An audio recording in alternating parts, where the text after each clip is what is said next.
우리 몇 시간 동안 수업을 했죠.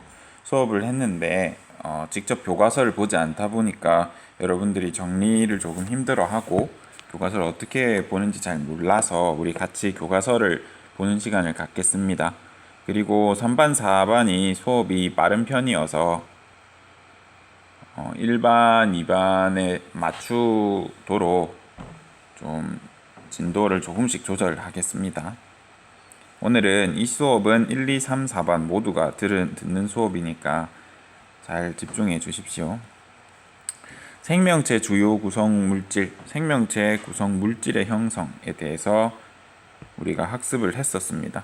1, 2, 3등에 대해서 다루었고, 생명체의 구성 원소는 1등, 2등, 3등이 산탄수였습니다. 하지만 생명체 구성 물질 중에 1, 2, 3, 4등까지 알려줬죠. 이거는 먼저 물이 가장 많습니다. 그 다음 뭐가 많았나요? 단백질, 지질, 핵산. 지질은 아직 여러분이 지질이라는 개념보다는 지방이라는 개념 익숙하시죠? 이렇게 학습하셔도 무방합니다.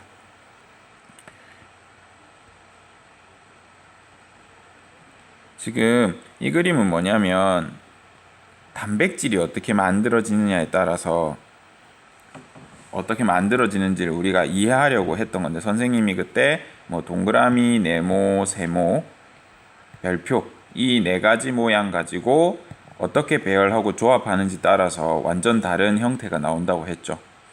형태와 기능은 연결되기 때문에 이렇게 똑같은 아미노산이라도 어떻게 위치를 배열하는지에 따라서 전혀 다른 모양과 기능을 할 수 있다라는 걸 이 그림에서 보여주고자 했습니다.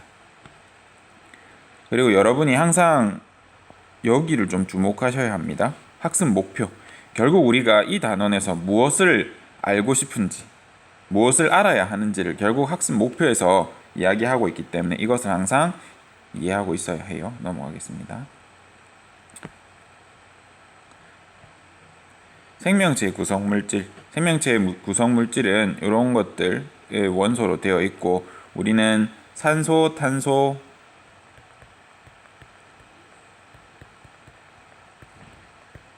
수소가 가장 많은 양을 차지하고 있다는 걸 이야기했었습니다. 그리고 부피비, 질량비 이런 것을 따져서 양을 구분했다는 것도 우리가 얘기를 했었던 것 같고요. 그리고 생명체를 구성하는 물질에는 물과 무기염료와 같이 이런 것들이 존재한다라고 했습니다. 물이 가장 많은 양을 차지하고 이런 것들이 다 있다. 그리고 물의 특징에 대해서 하나 나오네요. 물은 비열이 크다라는 거 우리 중학교 때 배웠을 겁니다. 우리가 일상적으로 보는 물질 중에 비열이 아주 큰 편에 속하는 액체입니다. 상온에서요. 그리고 탄수화물은 주요 에너지원이고, 우리 여기를 하면서 영양소에 대해서 잠깐 다루는 게 좋을 것 같습니다. 우리 2학년 때도 다룰 기회가 있겠지만 미리 한번 다뤄보는 것도 좋을 것 같습니다. 우리 영양소에는 주 영양소와 부 영양소가 있습니다. 우리 주 영양소를 다른 말로 3대 영양소라는 표현을 쓰기도 하거든요. 세 가지가 뭐 있냐면 탄, 지, 단이 있습니다. 탄수화물,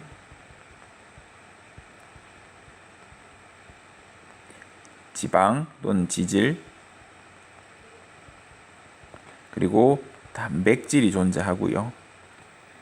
부영양소에는 물, 무기염류, 그리고 바이타민이 있습니다. 우리가 통상적으로 비타민이라고 하는데 미국식, 독일식, 영국식 이런 식으로 교수님들께서 결국 학문을 배워가지고 우리나라에 와서 설파하셨을 거 아닙니까? 그래서 지금은 미국 유학생 학파가 힘이 강해졌어요. 예전에는 독일이나 다른 나라에서 또는 소련이라 하면 안 되는 러시아에서 유학하신 분이 많았는데 그쪽에서는 비타민이라는 발음으로 읽는데 지금은 바이타민 영어로 미국식 영어로 읽는 게 익숙해져 있기 때문에 지금 그 학파가 강해졌기 때문에 용어가 바이타민으로 불리고 있습니다. 비타민이라고 해도 무방합니다.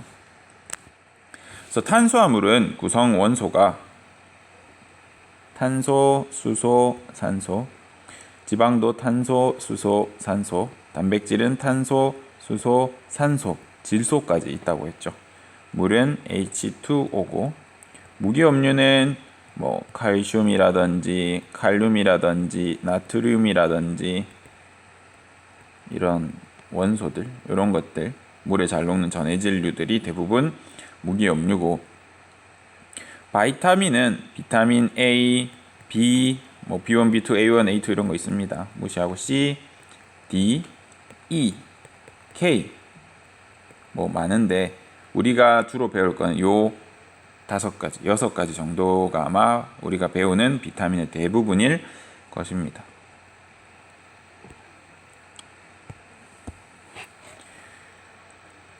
물이 영양소에 들어간다는 건 아셔야 됩니다. 생명 활동에 필요한 것들 우리가 영양소라고 하는데 이 2가지를 구분하는 게 어려워요. 무기업류는 우리 생명 활동에 필요한 무기물을 의미해. 무기물은 생명체에서 만들어진 것이 아니라 원래 자연 상태에 원래부터 있던 것이고 바이타민은 생명 활동에 필요한데 극미량 필요하고 무기물, 유기물 둘 다 미량만 필요하지만 주로 유기물, 탄수화물, 지방, 단백질, 물, 무기업류를 제외하고 이것들은 어떻게 분류할까 하다가 그냥 통틀어서 바이타민이라고 합니다. 같은 바이타민 A, B, C, D, E, K지만 전혀 다른 물질이야. 완전 다르지만 우리가 유기물들을 그냥 퉁쳐서 바이타민이라고 불러줘. 우리 몸에 필요한 것들을. 그래서 내게는 전혀 다른 물질이다 라는 거 이번에 한번 하고 우리 2학년 또는 3학년 때 굉장히 많이 들을 얘기들입니다. 아시겠죠? 그래서 우리 탄수화물의 무기업류에 대한 거, 탄수화물에 대한 거, 단백질에 대한 거, 지질에 대한 거 이런 것들을 우리가 이야기를 했고 여기에 교과서에 잘 나와 있습니다. 이런 것들이 무기업류에 들어간다라는 것도 한번 확인해 보십시오. 지울게요. 그리고 사람을 구성하는 물질의 비율에 대해서 여기 어느 정도 나오거든요.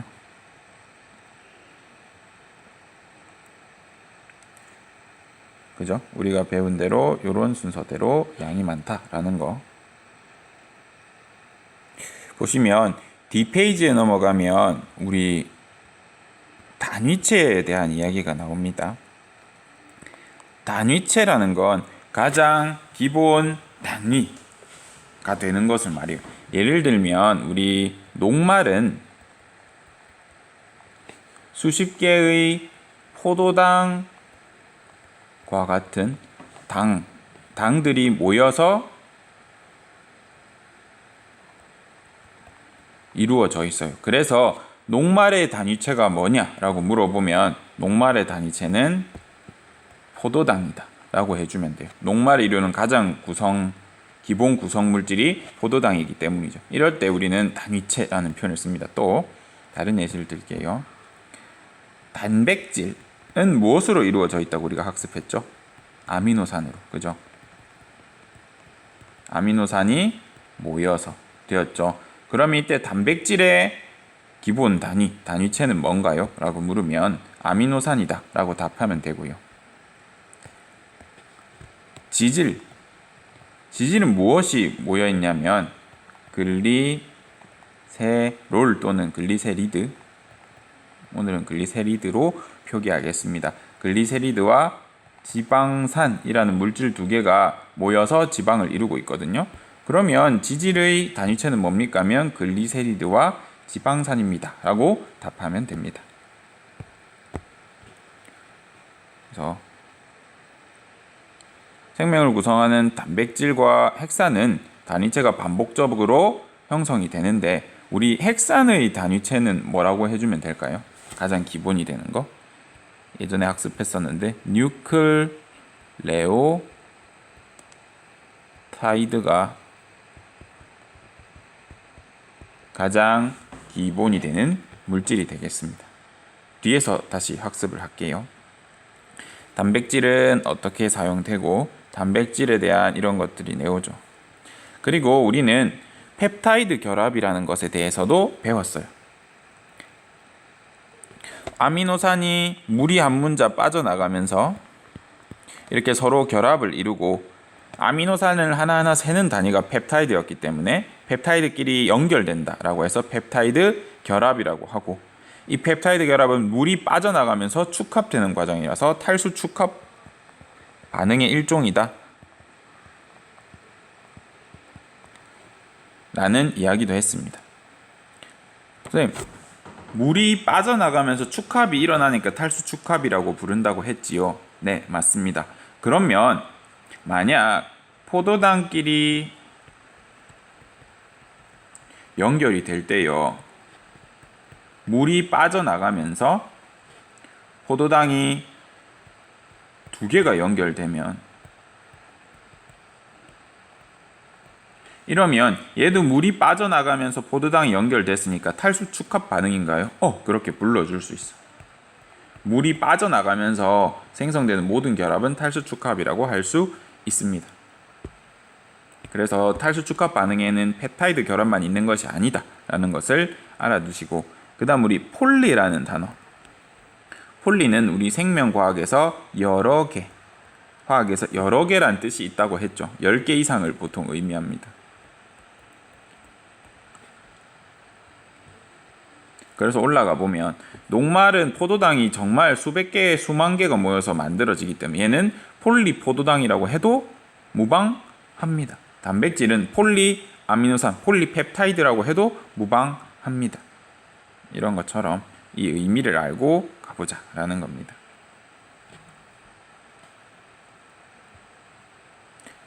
옆으로 넘어가서 핵산에 대해서 다루어 봅시다. 핵산은 인산과 당과 염기가 1대 1대 1로 결합해 있고, 이 핵산의 단위체는 뭐라고요? 뉴클레오타이드라고 했죠. 이걸 꼭 알고 계셔야 하고, 그래서 이 DNA를, 우리 핵산을 뭐라고 불러도 된다고? 폴리뉴클레오타이드라고 불러도 무방하다고. 뉴클레오타이드가 여러 개 연결된 거니까. 이러한 DNA와 RNA가 존재하고, 핵산에는 D형 핵산과 R형 핵산이 존재하고, 이것들의 결정적인 차이에 대해서는 예전에 한번 이야기를 했습니다. 우리가 알아야 될 건 그 내용보다는 얘가 더 안정적이다. RNA보다 더 안정적인 거지 DNA가 엄청 안정적이지는 않습니다. 항상 뭐보다 안정적인지를 우리가 알고 있어야 한다는 얘기죠. 그래서 DNA는 이렇게 구성되고 RNA는 이렇게 구성됩니다. 특히 이 DNA에 들어갈 수 있는 염기는 크게 4가지가 있다고 했는데 A, T, G, C 4개가 존재할 수 있고, A는 T와만 결합을 한다 그랬죠.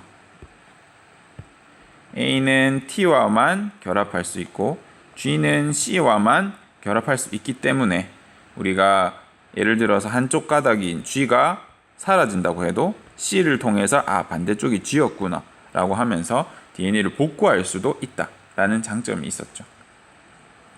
RNA는요, 좀 구분해야 될 게 DNA와 RNA가 어떻게 다른지 우리가 알아야 하는데, RNA의 가장 큰 특징은 뭐냐면 RNA에 들어가는 염기에는 티민이라고 하는 T가 없습니다. A, U, G, C만 RNA는 염기로, 알파벳으로 가질 수가 있어요. 그래서 커다란 차이점이 뭐냐고 물어봤을 때 DNA에는 T 글자가 들어갈 수 있고 RNA에는 U 글자가 들어갈 수 있다. 요거는 차이점이니까 하나 알아두도록 할까요?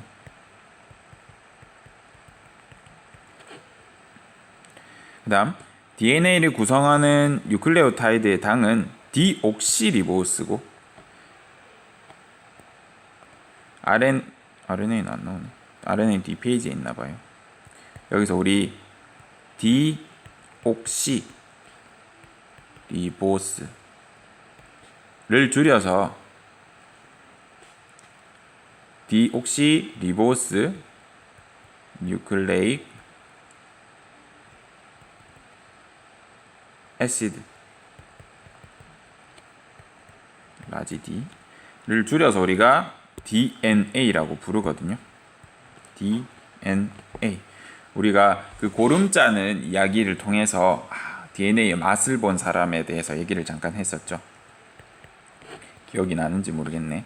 여튼 DNA는 이렇게 디옥시리보스, 여기서 D는 우리 과학의 관점에서 D라고 써주면 이것은 없다라는 뜻이 있습니다. 뭐가 없냐고? 옥시, 산소가 한 개 없는 리보스라는 뜻입니다. 여기서 디옥시가 없고 그냥 리보스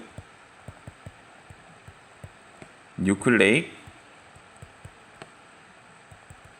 애시드라고 하면 이게 우리가 말하는 R형 핵산인 RNA입니다.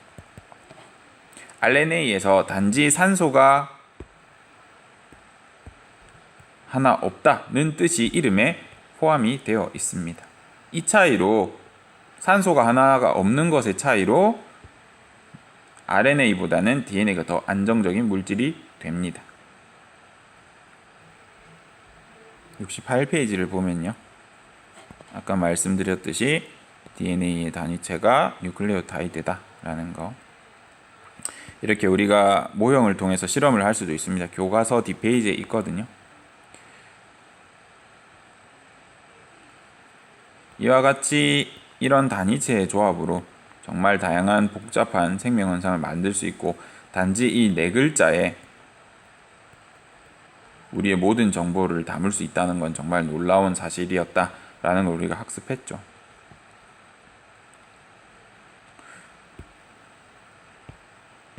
여러분이 이제 화학이나 물리학에서 배우겠지만 선생님이 미리 학습을 하겠습니다. DNA와 RNA 때문에 그런데요.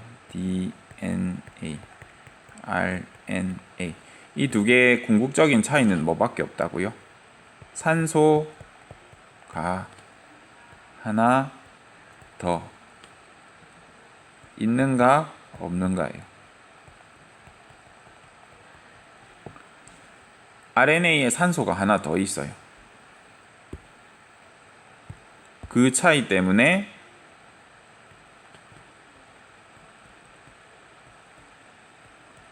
RNA의 구성 부분인 리보스 부분과 데옥시리보스의 차이는 어때요? 정말 똑같이 생겼는데 산소 하나에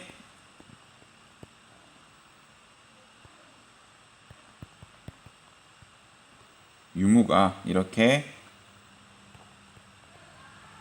많은 차이를 나타낸다는 것을 알 수 있습니다. 다른 부분은 다 똑같이 생겼어요. 그런데 데옥시리보스는 말 그대로 산소 한 개가 없다라는 의미를 포함하고 있기 때문에 그것으로 이해해 주시면 되겠습니다. 안정성의 차이가 난다고 했는데 그거에 대한 얘기를 잠깐만 할게요.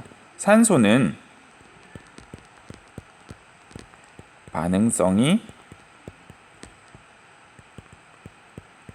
크다 라는 것을 알아주시고, 전자 친화도도 크다. 우리가 아직 화학이나 물리에서 제대로 안 다뤄주셨겠지만 우리가 이것까지 알고 있으면 여러분이 화학이나 물리 수업을 할 때 너무 용이할 것 같거든요. 그래서 요거 하나는 우리가 지식적으로 미리 챙겨 놓읍시다. 한번 들어 놓으면, 한번 기억해 두면 다음에 다른 수업에서 학습할 때 너무 도움이 될 것 같거든요. 그래서 산소는 반응성이 크고 전자 친화도도 크구나 라는 걸 학습하고 있는 게 도움이 될 겁니다. 그러면 오늘 교과서 정리는 여기까지 하겠습니다. 수고하셨습니다.